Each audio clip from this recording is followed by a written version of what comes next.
Your honour, ചുട്ടുപൊള്ളുന്ന ഒരു ദോശക്കല്ലിൽ തട്ടിത്തൂവിയ വെള്ളം പോലെ മനസ്സിൽ ചകാചക എന്ന് പതഞ്ഞു പൊന്നുന്ന പകയുടെ പാഷാണ ധൂമത്തിൽ നിരപരാധിയും നിർദോഷിയും നിസ്സഹായനുമായ ഒരു സാധു മനുഷ്യനെ നിയമവ്യവസ്ഥയ്ക്ക് ബലി കൊടുക്കുവാനും തദ്വാര ജീവിതത്തിന്റെ അനന്തമായ ആകാശച്ചെരുവിൽ വച്ചടി വിജയത്തിന്റെ റോക്കറ്റ് മാത്രം വിക്ഷേപിച്ച് പരിചയമുള്ള പാവം ഒരു അന്തർമുഖനായ അയൽവാസിയെ തച്ചു തകർക്കാൻ നടത്തിയ അതിക്രൂരമായ ഒരു ഗൂഢാലോചനയുടെ സുഖരപ്രസവമാണ് ഈ കേസ്. പിറക്കാനിരിക്കുന്ന ഒരു പിഞ്ചു കുഞ്ഞിന്റെയോ അതല്ലെങ്കിൽ മരിക്കാൻ കിടക്കുന്ന ഒരു പടുവൃതന്റെയോ പരിശുദ്ധി മാത്രം കൈമുതലായുള്ള എന്റെ കക്ഷി വെട്ടുവഴി കുട്ടമ്പുള്ള പട്ടാപകൽ പട്ടയടിച്ച് വെട്ടുകത്തിയുമായി വീട്ടിൽ കയറി വീട്ടുടമസ്ഥനെ ചെകിട്ടിലണ്ട് പൊട്ടിച്ചു എന്ന് പറഞ്ഞാൽ അത് തീർത്തും കെട്ടിച്ചമച്ച പൊട്ടിപ്പൊളിഞ്ഞു പോകാവുന്ന ഒരു ആരോപണം മാത്രമാണെന്ന് എനിക്ക് തെളിയിക്കാൻ കഴിയും. അതുകൊണ്ട് സത്യം ബോധ്യപ്പെടുത്തുവാന് ഈ കേസിലെ വാദിയെ വിസ്തരിക്കുവാൻ ബഹുമാനപ്പെട്ട കോടതി എന്നെ അനുവദിച്ചാലും. എന്താ പേര്? കൊച്ചുകൃഷ്ണൻ, കുളത്തൂർ കൊച്ചുകൃഷ്ണൻ. ഗുഡ്. അച്ഛൻ? മരിച്ചുപോയി. Very good. By the by, mister കൊച്ചുകൃഷ്ണന്റെ സ്വഭാവം എങ്ങനെയാ? ഞാനൊരു മാന്യനാ. മാന്യനാകും മുമ്പ് എങ്ങനെയായിരുന്നു സ്വഭാവം? ചാരായ ഷാപ്പ് നടത്തുകയായിരുന്നു. സർക്കാർ പൂട്ടിച്ച് മാന്യനാക്കിയതാ. ഗുഡ്. ഷാപ്പ് പൂട്ടിയ ദിവസം കേസിന് ആസ്പദമായ സംഭവം എന്തെങ്കിലും ഓർക്കുന്നുണ്ടോ?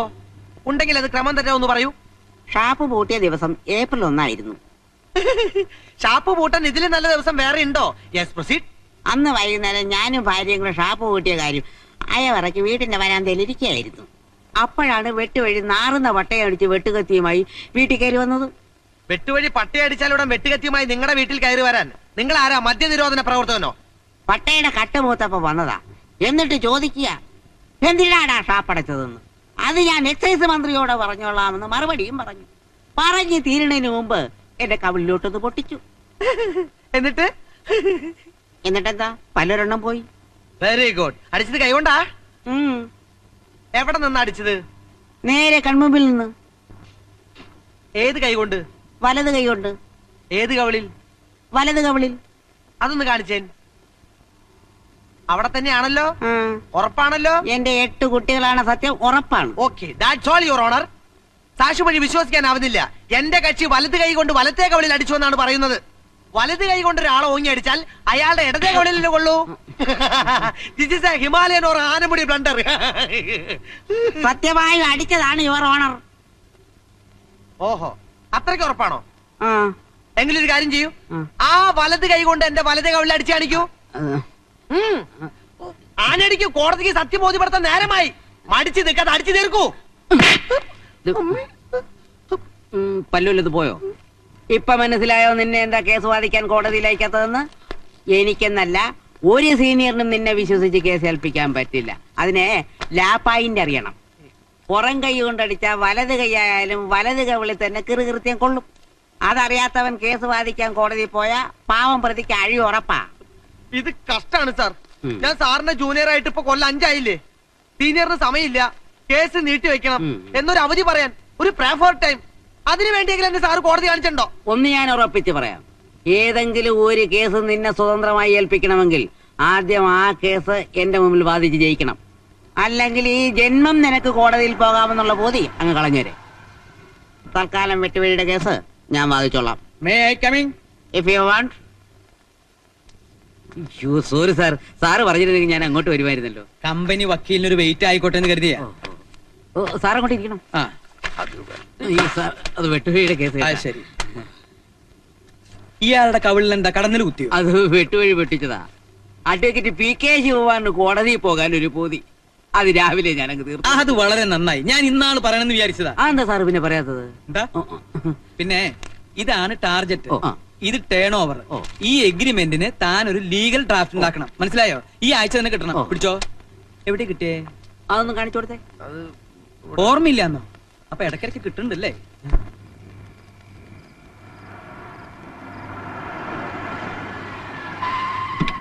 ഓ, ഇതിന്റെ ഉള്ളിൽ നിന്ന് പുറത്തേക്ക് ഇറങ്ങാനാ പാട്.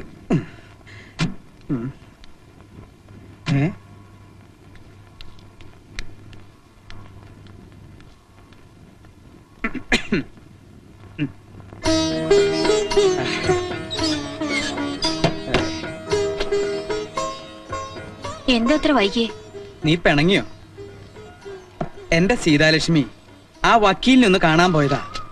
ദേ, നീ മാപ്പാക്കണം.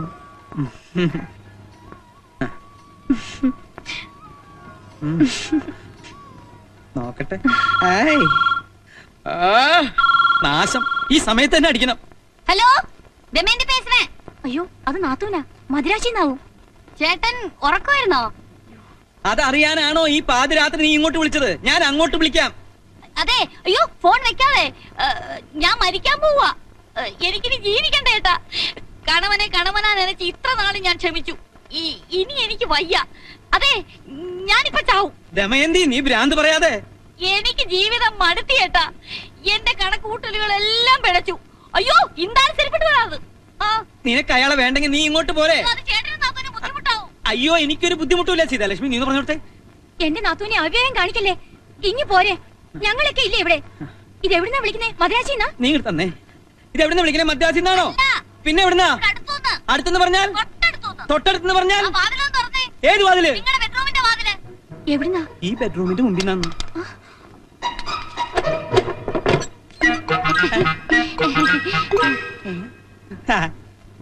നിനക്കെന്താ തലയ്ക്ക് വല്ല അസുഖമുണ്ടോ? മനുഷ്യനെ ഒട്ടുപിടിപ്പിക്കാൻ. ഒരു മാസം തികയുന്നതിന് മുമ്പ് വീണ്ടും വഴക്കടിച്ചു വന്നു എന്ന് പറഞ്ഞാൽ ചേട്ടൻ ഇഷ്ടപ്പെട്ടില്ലെങ്കിലോ എന്ന് കരുതിയാ ഒന്ന് ടെസ്റ്റ് ചെയ്താ. ഇനി എന്നാ മടക്കം? ഇനി പോകുന്നില്ല. അത് നിന്റെ സ്ഥിരം പല്ലവിയല്ലേ? അയ്യോ, ഇത് അതുപോലല്ല. ഇനി ഞാൻ മദ്രാസിൽ പോയ ശരിപത്തിനെ ഞാൻ കൊല്ലും. അത്രക്ക് ക്ഷമിച്ചു ചേട്ടാ. ഇന്നലെ നിസ്സാര ഒരു കാര്യത്തിനാണ് ഞങ്ങൾ തമ്മിൽ ഉടക്കിയതേ. ചേട്ടൻ കേട്ടോണേ. അതെ, നമ്മളൊക്കെ ചായക്ക് പഞ്ചസാരയല്ലേ ഇടുന്നേ. അപ്പൊ ലേശം ഒരു ചേഞ്ച് ആയിക്കോട്ടെ എന്ന് ഞാൻ ഒരല്പം ഉപ്പിട്ടു. അപ്പൊ തന്നെ കുടിച്ച ചായന്റെ മുഖത്തോട് തുപ്പ്. ഞാൻ വെട്ടിക്കൊല്ലാൻ വാളെടുത്തതാ. ഉടനെ ഒരു പറച്ചില്, അമ്മാ നീ ഡേവേഴ്സ് വാങ്ങി പോമാന്ന്. ആ സെക്കൻഡിൽ ഈ പെട്ടി മൊബൈൽ വഴി ഞാൻ വണ്ടി കയറിയതാ. നിന്നോട് ആരെങ്കിലും പറഞ്ഞു അവന്റെ കൂടെ ഒളിച്ചോടി പോവാൻ? അതിന് നേരെ ഓടാൻ ചേട്ടൻ സമ്മതിക്കുവോ? ഞാനിങ്ങനെ വീട്ടിനകത്ത് പൂത്തുലഞ്ഞ് നിന്നിട്ട് ചേട്ടൻ കണ്ട ഭാവം നടിച്ചോ? നാട്ടിൽ എത്രയോ ചെറുപ്പക്കാരുണ്ട്, പക്ഷെ ദമയന്തിക്ക് മാത്രം ചെറുക്കനില്ല. എനിക്ക് എന്താ ഒരു കുറവ്? കാണാൻ നല്ല ഗ്ലാമറല്ലേ? ഇല്ലേ? അപ്പൊ ചേട്ടന് ബിസിനസ് മാത്രം മതിയായിരുന്നു. തിരക്കൊക്കെ കഴിഞ്ഞ് എന്നെ കെട്ടിക്കാൻ നേരെ ആവുമ്പോഴത്തേക്കും എന്റെ സ്ത്രീജന്മം മൂടോടെ പാഴായി പോകത്തില്ലേ? തലയ്ക്ക് സുഖമില്ലാണ്ട എന്താ ചെയ്യാ? അയാൾക്ക് അങ്ങനെ പോയോ നാത്തൂനെ? ഞാനും ഒരു പെണ്ണല്ലേ. ചുക്കിനും ചുണ്ണാമിനും കൊള്ളാത്ത പ്രായത്തിൽ എന്തിനാ പിടിച്ച് കെട്ടിക്കുന്നത്? അതുകൊണ്ടാ കമ്പനി വന്ന പാണ്ഡ്യയുടെ കൂടെ ഞാൻ ഒളിച്ചോടിയത്. ചേട്ടനോട് ഒരു വാക്ക് പറഞ്ഞിട്ട് മതിയായിരുന്നു. അതെ, തമിഴ് പണ്ടേ എന്റെ ഒരു വീക്ക്നെസ് ആണ് നാത്തൂനെ. അയാള് പച്ചവെള്ളം പോലെ തമിഴ് പറയുന്ന കേട്ടപ്പോഴേ അയ്യോ എന്റെ കരളങ്ങ് വെള്ളമായി പോയി. പിന്നൊന്നും ആലോചിച്ചില്ല, അയാളുടെ ഞാനങ്ങ് ഒളിച്ചോടി. അതെ, തമിഴ്നാട്ടിൽ ഭിക്ഷക്കാരി പോലും തമിഴാ പറയുന്നേ. അയ്യോ, സംസാരിച്ച് നിൽക്കാറെ നാത്തൂമ്പാ, എനിക്ക് വിശക്കുന്നു. വാ. അയ്യോ, രേണുമോൾ എവിടെ? തലവേദനയാണെന്ന് പറഞ്ഞ് നേരത്തെ കിടന്നു. കുഴപ്പമില്ല, ഞാൻ രാവിലെ കണ്ടോളാം. നീ എപ്പോ വന്നേ? ഞാൻ രാവിലെ വന്നു. ആന്റി എവിടുന്ന് ഒറ്റയ്ക്കാണോ വന്നത്? അല്ല, ട്രെയിനിൽ 10,000 പേരുണ്ടായിരുന്നു. അതുപോലെ എനിക്ക് വിശക്കുന്ന വല്ലതും കഴിച്ചിട്ട് വരാം. നാത്തൂമ്പാ. എടാ,